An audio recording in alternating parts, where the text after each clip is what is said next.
वार और पलटवार जारी है। जो चेहरे आप देख पा रहे हैं, इनके भीतर भी जिज्ञासा है, लेकिन इस बात को लेकर कि सामने वाला जो कह रहा है उस पर हमें रिएक्ट कैसे करना है। तो इमरान मसूद क्या कह रहे हैं ये जानना जरूरी है, और क्या जवाब मिल रहा है उन्हें ये भी सुनना जरूरी है।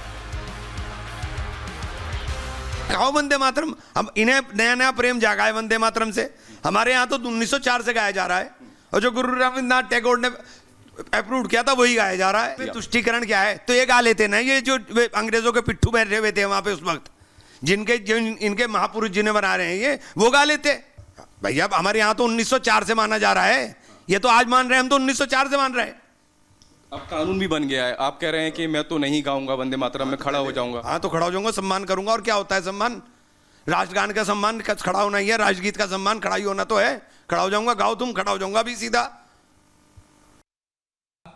इमरान मसूद सांसद हैं और उनके पास, उनको ये पता होना चाहिए जब यह विधेयक पारित हो गया है तो वंदे मातरम न बोलना सीधे सीधे राष्ट्रीय प्रतीकों के अपमान की श्रेणी में है। और ये वही सांसद है ना जो 2014 में बोले थे कि मोदी जी की बोटी बोटी काट डालूंगा, और उस समय वो कांग्रेस में नहीं थे, सपा में थे, और अगले दिन दंडवत करते हुए राहुल गांधी उनके प्रचार में गए थे, और उसके बाद उनको अपनी पार्टी में लाकर पहले प्रदेश का उपाध्यक्ष और फिर सांसद बनाया। चलिए, बात कानूनी एक्शन की, आधी बात सुधांशु त्रिवेदी ने समझा दी और आधी हम समझा देते हैं। कानूनी एक्शन क्या होने वाला, क्योंकि कांग्रेस दफ्तर में जो कुछ भी हुआ वो सिर्फ कांग्रेस दफ्तर की बात अब नहीं रह गई। अब वो राष्ट्रगीत के अपमान का मसला है और संसद से बाकायदा कानून पास है, तो एक्शन तो होगा। क्या एक्शन हो सकता है, एडवोकेट नवीन जिंदल से जरा जानते हैं। मातरम जो कि हमारे देश का राष्ट्रीय गीत बनाया गया है, उसके अपमान को लेकर सोनिया गांधी, राहुल गांधी और मल्लिकार्जुन खड़गे का एक वीडियो सर्कुलेट सोशल मीडिया पे लगातार किया जा रहा है। कुछ शिकायतें भी इस वीडियो को लेकर पूरे देश में अलग अलग राज्यों में दायर की गई हैं और इनके ऊपर एफआईआर दर्ज करने की मांग की जा रही है। यदि एफआईआर की हम बात करें तो भारतीय न्याय संहिता की धारा 270 और 196 इन दोनों के तहत एफआईआर दर्ज की जा सकती है। साथ ही prevention of insult to national honour act जो कि 1971 का एक्ट है और रिसेंटली उसको अमेंड करके वंदे मातरम को भारतीय गीत का दर्जा देके उसमें ऐड किया गया है। इन तीनों ही सेक्शंस में 3 साल तक की सजा का प्रावधान है, साथ ही जुर्माने का भी प्रावधान दिया गया है। तीनों सेक्शन कॉग्निजेबल ऑफेंस है। कॉग्निजेबल ऑफेंस वो होते हैं जिसमें पुलिस को जब शिकायत दी जाती है तो उसमें एफआईआर दर्ज करना आवश्यक हो जाता है।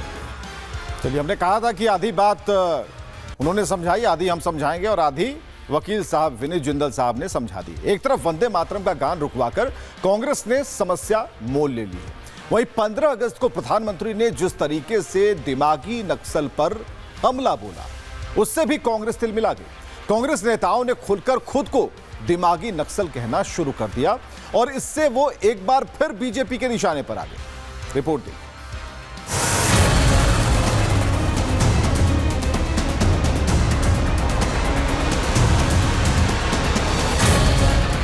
दिमागी नक्सल मौके की तलाश में है, हिंसा अराजकता के वो रास्ते खोज रहे हैं। दिमागी नक्सल वो है जिसको हाफिज में साहब नजर आता है, याकूब मेनन में जुडिशियल किलिंग नजर आती है, ये है वो दिमागी नक्सल। चिदंबरम दिमागी नक्सल नहीं है, उससे भी ऊपर वाला नक्सल है, वो खुद ही नक्सल है। मैं अरविंद केजरीवाल आपके हिसाब से दिमागी नक्सली हूँ क्योंकि मैं देशभक्त हूँ और मुझे इस बात का गर्व है। पीएम ने लाल किले से दिमागी नक्सल पर बगैर नाम लिए हमला किया, लेकिन निशाना एकदम टारगेट पर लगा। जैसे ही दिमागी नक्सल शब्द पर रोशनी डाली गई, दिमागी नक्सल खुद ब खुद बाहर आने शुरू हो गए। मैं अरविंद केजरीवाल आपके हिसाब से दिमागी नक्सली हूँ क्योंकि मैं देशभक्त हूँ और मुझे इस बात का गर्व है। हालांकि केजरीवाल अकेले नहीं, उनसे पहले कांग्रेस नेता पी चिदंबरम और पीडीपी की मुखिया महबूबा मुफ्ती भी खुद को दिमागी नक्सल कह चुके हैं। हालांकि विपक्ष बार बार यह सवाल उठा रहा था कि बीजेपी की नजर में दिमागी नक्सल क्या है, तो बीजेपी नेता और प्रवक्ता सुधांशु त्रिवेदी ने इस मुद्दे पर विपक्ष को दिमागी नक्सल का पूरा प्रोटोटाइप समझा दिया। जिसको हाफिज में साहब नजर आता है, याकूब मेनन में जुडिशियल किलिंग नजर आती है, जिसको ओसामा में जी नजर आता है, जिसको जाकिर नायक में शांति का मसीहा नजर आता है, जिसको इशरत जहां में बेटी नजर आती है, बुरहान वानी में भटका हुआ नौजवान नजर आता है और भारत के सेना अध्यक्ष में सड़क छाप गुंडा नजर आता है। यह है वो दिमागी नक्सल। लाल किले से पीएम ने किसी का नाम नहीं लिया था, लेकिन कांग्रेस को सबसे ज्यादा और सबसे पहले मिर्ची लगी। सुधांशु त्रिवेदी ने इसके पीछे की कहानी भी आज देश के सामने रखी। बीजेपी ने इस मामले में कांग्रेस की तरफ से झंडा बुलंद करने वाले पी चिदम्बरम पर जोरदार अटैक किया। तो मैं कांग्रेस पार्टी और पी चिदम्बरम साहब को याद दिलाना चाहता हूं कि पूर्व प्रधानमंत्री डॉक्टर मनमोहन सिंह ने 13 अप्रैल 2006 को कहा था, मैं कोट कर रहा हूं, It would not be an exaggeration to say that the problem of Naxalism is the single biggest internal security challenge ever faced by our country. अर्थात उन्होंने कहा कि इसको कहने में अतिशयोक्ति नहीं होगी कि नक्सलवाद का खतरा भारत के इतिहास में आज तक आंतरिक सुरक्षा के लिए उत्पन्न सबसे बड़ा खतरा है। बीजेपी ने इस दिमागी नक्सलवाद पर चोट क्या की? दरारों में छिपे दिमागी नक्सली का चेहरा सामने आ गया। खुद सामने आकर लोग कहने लगे कि वो दिमागी नक्सल हैं। पी चिदम्बरम ने इस मुद्दे पर सरकार को घेरने की कोशिश की, लेकिन उनका ये दांव उन्हीं पर उल्टा पड़ गया, क्योंकि असम के मुख्यमंत्री ने उनके पुराने कच्चे चिट्ठे खोल दिए। मुख्यमंत्री हिमंता बिस्वा शर्मा ने पीएम चिदम्बरम की नीयत पर सवाल खड़े कर दिए। चिदम्बरम देश का गृह मंत्री थे। उस समय आपको याद होगा, वीसी शुक्ला सहित कांग्रेस का बड़े बड़े नेताओं को छत्तीसगढ़ में बम से उड़ाया गया था, लेकिन फिर भी कांग्रेस ने नक्सल को खत्म करने का कोई व्यवस्था नहीं लिया। तो हिमंता बिस्वा शर्मा जवाब दे रहे थे, जवाब दिया भी उन्होंने, और सिर्फ अरविंद केजरीवाल नहीं बल्कि संजय सिंह ने तो फिर एक बार देश को बरगलाने की कोशिश की। उन्होंने झूठा नैरेटिव फैलाया कि प्रधानमंत्री ने दिल्ली में प्रदर्शन करने वाले छात्रों पर निशाना साधने की कोशिश की थी, लेकिन रिपब्लिक भारत ने उन्हें रियलिटी चेक दे दिया। नौजवानों से इतना ज्यादा घबरा गए कि 15 अगस्त के दिन उनको दिमागी नक्सल कह रहे हैं। नहीं, बिल्कुल बिल्कुल संजय जी, आपकी बात एकदम सरासर गलत है।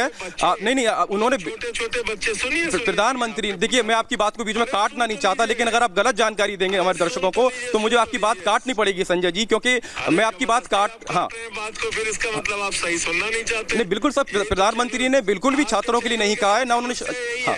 आप लोग सच सुनना नहीं चाहते तो पहले ध्यान से सुनिए। प्रधानमंत्री ने जो छोटे छोटे बच्चे अपने स्कूलों को ठीक करने की बात कर रहे हैं, 1 लाख सरकारी स्कूल हिंदुस्तान में बंद हो गए।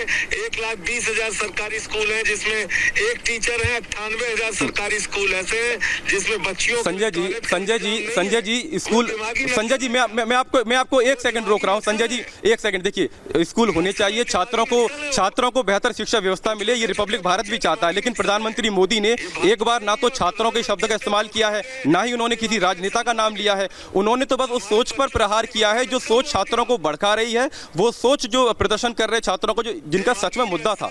हाँ, नक्सल प्रधानमंत्री